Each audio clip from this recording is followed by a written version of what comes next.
Saat ini saya sedang berada di depan gedung kantor DPRD Kabupaten Nrekang, sedang memantau terjadi unjuk rasa di depan kantor DPRD Kabupaten Nrekang. Adapun yang menjadi tuntutan para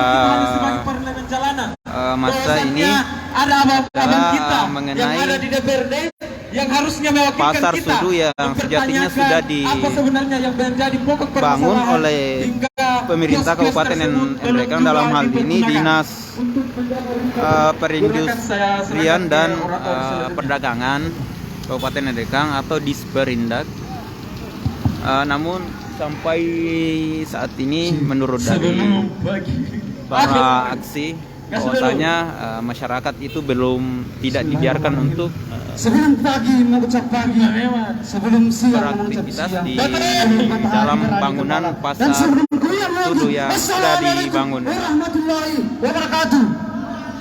Saya tanya kepada seluruh saksi, apakah saksi masih sanggup melakukan aksi? Sanggup, betul sanggup, sanggup. Makanya itu kita adalah maksa yang terdidik, maksa yang terorganisir. Satu komando, satu perlawanan. Ketika hari ini pilar kebenaran telah dicabut dari akar-akarnya, maka ada saya satu kata, yaitu lawan, lawan segala penindasan, lawan di Kabupaten Nrekang, khususnya yang ada di kawasan Allah. Hari ini kami datang, yakni Mas Burker dan seluruh pemuda dan masyarakat yang ada di kawasan Allah, memperkenalkan kepada Disperindak apa yang menjadi keluhan